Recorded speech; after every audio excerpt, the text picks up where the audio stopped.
बांकी निर्वाचन मंडल जो ठिकादार संघ रही संघ पक्षर आज बांकी सहर षष्ठी देवी पीठ परिसर में एक बंधु मिलन कार्यक्रम अनुष्ठित होती। तो ए प्राय शताधिक ठिकादार सामिल होती। तो मुख्य प्रसंग कौन रही एने आम सीधा सड़क प्रतिक्रिया नवा जो संघर मुरे मैंने रही आप देखिपे से ही स्थान में रहीचु। ये प्राय जो मैंने ठिका काम करती सरकार विभिन्न योजनार जो मैंने काम करती से मैंने आसी पहुंचती। तो मुख्यतः कहीं आज बंधु मिलन कार्यक्रम रही है कौन प्रसंग रही प्रतिक्रिया नवा कौन कह आगे आज जो बंधु मिलन कार्यक्रम रही मुख्य आप कौन कौन आभिमुख्य रही एत संख्यक ठिकादार एकाठी हवा या पछे कौन रही मुख्य आभिमुख्य आम्भे मान आज एकाठी होबार मुख्य कारण है आज तो आम प्रथम कि एकाठी होइनु आम अनेक थर एकाठी हो सारीचु। दीर्घ दिन हम सरकार गोटे आईनगत परिस्थिति भितर 1499 परिस्थिति रे आम ठिकादार बंधु माने सरकार निर्माण कार्य करी तांका जीविका निर्वाह करुथिले एवं सरकार समस्त निर्माण कार्य आमे सठिक ढंगे खरा वर्षा शीत खाई बहु कष्ट परठू पैसा आनी दुख सुखरे निर्माण कार्य सारुथिले एवं तादेहरु आम जीविका निर्वाह करुथिले। किंतु वर्तमान सरकार से 1499 की अनलिमिटेड करदेले ता माने जेते कम रे जे पकई पारिबो।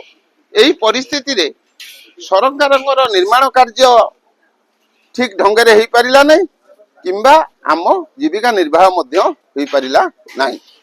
तेणु करी आमर सारा ओडिशा रे ठिकादार बंधु माने एकत्रित हेई सरकार निर्माण कार्य श्रृंखला भाव तुलेइबाकू एवं निजे बंचिबाकू एकत्रित हेले। से एकत्रित रे वर्तमान ओडिशा सारा जेते ठिकादार बंधु भाई माने अछंती समस्ते एकत्रित होइछंती। केही जने ठिकादार कम रे पकांदु नाही अटकल मूल्य कम करंतु नाही। यह द्वारा सरकार निर्माण कार्य ठीक हबो एवं ठिकादार ता जीविका निर्वाह करि परिबो। प्रतिक्रिया शुणुले जितेबाला प्रत्येक जो सरकारी कार्यक्रम जो कार्य गुड़िक होची विकासमूलक काम जहाँ निर्धारित रेट रही से निर्धारित रेट रु अनेक समय बहुत कम रे ठिकादार मान नियंती जो से क्षति सहती आ जो सरकारी कार्य गुड़िक जो दीर्घ दिन दिवा कथा ता खूब कम दिन भितर खराब हो जाए जो आज एम एकजुट होकर दाबी रोचे सीधा सड़क से प्रतिक्रिया रखुले कौन कहे आज जिते आप एकजुट होती मुख्य प्रसंग रही जो तथ्य तक मुख्य सरकार पारे पहुंचा दरकार आम से तथ्य तथ्य आप उपस्थापन कर आवश्यकता रोचे। मेन मूल्य तथ्य होची मेन आम केमती एसआर जीवा आम एसआर गवर्नमेंट जो रेट करछि ताडू जो लेस करछे हमर बहुत प्रकार क्षति होची तापर काम भी निर्माण काम होची आम सब भाई एकाठी हेचु समस्ते कामर भल मान रखिबा आउ आम एसआर करबा आउ एसआर जो लेस करिवे आम ताकू कोनोसी पत्र आम ताकू सम्मत करिया ना काम असहयोग पूरा फुल बजार करिवु एति कहि भाई सीधा सड़क प्रतिक्रिया शुणुते आपने देखुते सब ठिकादार मैंने रही आज ये जो संघर मीटिंग रे सामिल होती। तो मुख्य सरकार पाखे कौन रहा जो आभिमुख्य कौन प्रसंग पहुंचा दरकार आपंकर जो ठिकादार जो मैंने अच्छा से भाई मान कौन पहुंचा दरकार आप मेसेज वार्ता जो आज बैठक वार्ता हूँ कौन कि एसआर रेट रे काम पड़ा दरकार बांकी निर्वाचन मंडल लोक मैंने पकड़ा कंट्राक्टर मैंने पकड़ा दरकार बाहर कंट्राक्टर को ये अलाउ करा जाए ना जदि ये अनेक समय आप मीटिंग कर देखीचु से काम से लेस रे जीवा ए सब चलुछि किंतु आगु कोन रहबो पदक्षेप जदि कंट्राक्टर माने लेस केवल करूछंती बाकी कंट्राक्टर माने शेड्यूल ऑफ रेट रे पकाउछंती वर्तमान सुधा कोन दाबी रहइबो बाहर कंट्राक्टर को बांकी निर्वाचन मंडल काम रे पुरे दिया जिवो नाही जदि पुरांती रक्तर नदी खेलिबो एठी सीधा सड़क प्रतिक्रिया शुणुते खेप देखुले जी आयोजक रोचंती प्रतिक्रिया नवा जितेबाला ये एत संख्यक ठिकादार भाई मैंने जोड़ी होती। तो मुख्य सब आलोचना होची लेस रे काम नियंतु नहीं जहाँ धार्य अटकल रही सरकारी दर में से दर में काम कर सठिक काम हम ठिकादार ठीक तार जीवन निर्वाह कर बैठक सबु बांकी निर्वाचन मंडल ठिकादार बंधु मान मोर नमस्कार।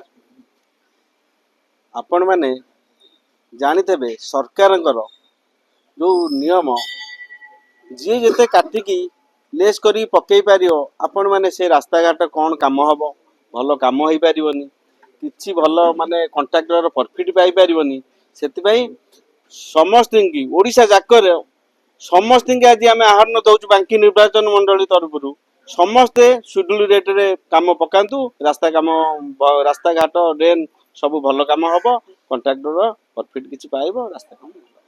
ପ୍ରତିକା ଶୁଣୁଥିଲେ ଆଉ ଜଣେ ଠିକାଦାର ମଧ୍ୟ ରହିଛନ୍ତି। ଯେତେବେଳେ ଯୁବ ଠିକାଦାର ରହିଛନ୍ତି କାମ କରୁଛ ତ ଅନେକ ସମୟରେ ମଧ୍ୟ ଅନେକ ବିବାଦ ମଧ୍ୟ ଆସୁଥିବ କାମ ଉପରେ। ତ ଏକ ମୁଖ୍ୟ ପ୍ରସଙ୍ଗ କଣ ରୁହେ ଯେ ବିବାଦ ଆସେ, ଲୋକମାନେ ବିରୋଧ କରନ୍ତି, ତୁମେ କ୍ଷତି ସହ ଯେତେବେଳେ ବହୁତ କଥା ଶୁଣିବାକୁ ପଡେ। ମୁଖ୍ୟ ପ୍ରସଙ୍ଗ ହେଉଛି ଆମର ଲେସ୍ କରିବା। ଆମେ ଯଦି କଣ୍ଟ୍ରାକ୍ଟ କାମ ଠିକ୍ ଭାବରେ କରିବା ତେବେ ଆମେ ଏସ୍ଆର୍ରେ ପକାଇବା ନିହାତି ଆବଶ୍ୟକ। ତା ଫଳରେ କାମର ମାନ ଭଲ ରହିବ ଏବଂ ଆମକୁ ଯାହା ଯେତିକି ବେନିଫିଟ୍ ମିଳିବା କଥା ତାହା ବି ମିଳିବ। ତେଣୁ ମୁଁ ଅନୁରୋଧ କରୁଛି ଆପଣଙ୍କ ମାଧ୍ୟମରେ ସମସ୍ତ ଠିକାଦାର ମାନେ ଏସ୍ଆର୍ରେ ପକାନ୍ତୁ ଏବଂ ଲେସ୍ କରନ୍ତୁ ନାହିଁ। ଲେସ୍ରେ ପକେଇଲେ ଆମେ ବାଙ୍କିରେ କାହାକୁ ବି କାମ କରେଇଦେବୁ। ସିଧାସଳଖ ପ୍ରତିକ୍ରିୟା ଶୁଣୁଥିଲେ ଆଉ ରୋକଠୋକ ଚେତାବନୀ ଶୁଣୁଥିଲେ ଠିକାଦାର ସଂଘର ଯୋଉମାନେ କର୍ମକର୍ତ୍ତା ମାନେ ରହିଛନ୍ତି। ସରକାର ତରଫରୁ ଯୋଉ କାମ ଆସୁଛି ବିକାଶମୂଳକ କାମ ଯାହା ରେଟ୍ ଧାର୍ଯ୍ୟ ରହିଛି ସେଇ ଧାର୍ଯ୍ୟ ରେଟ୍ରେ କାମ କରନ୍ତୁ, କେବେ ଲେସ୍ରେ କାମ କରନ୍ତୁ ନାହିଁ। ଯୋଉମାନେ ଲେସ୍ରେ କାମ କରିବେ ଆଗାମୀ ଦିନରେ ତାଙ୍କୁ ବିରୋଧ କରାଯିବ। ଏଥିପାଇଁ ଖୋଦ ଉତ୍ତରଦାୟୀ ରହିବ ସେଇ ଠିକାଦାର। ତ ଆମେ ଦେଖିବାର ଅଛି ବିଗତ ଦିନରେ ବାରମ୍ବାର এই ସଂଘ ପକ୍ଷରୁ ହଉଛି ଏଭଳି ମିଟିଂ ବୈଠକ ସରିଛି, କିନ୍ତୁ ଅଦ୍ୟାବଧି କୌଣସି ସୁଫଳ ମିଳିପାର ନାହିଁ। ଆଗକୁ ଆମେ ମଧ୍ୟ ଆଶା କରିବୁ ଜନସାଧାରଣଙ୍କ ସ୍ୱାର୍ଥକୁ ନେଇ ରାଜ୍ୟ ସରକାର ଯୋଉଭଳି ଭାବେ ବିକାଶମୂଳକ କାମ ହାତକୁ ନେଉଛନ୍ତି ସେ କାମ ସଠିକ ଦିଗରେ ତ୍ୱରାନ୍ୱିତ ହଉ। ଠିକାଦାର ଯୋଉମାନେ କାମ କରୁଛନ୍ତି ସେମାନେ ମଧ୍ୟ ଠିକରେ ପୋଷାକ ହୁଅନ୍ତୁ। କଟକ ଜିଲ୍ଲା ବାଙ୍କି ଷଷ୍ଠୀ ଦେବୀଙ୍କ ପୀଠ ପରିସରରୁ ମନୋଜ କୁମାର ଦଳେଇ, ଚର୍ଚ୍ଚା ନ୍ୟୁଜ।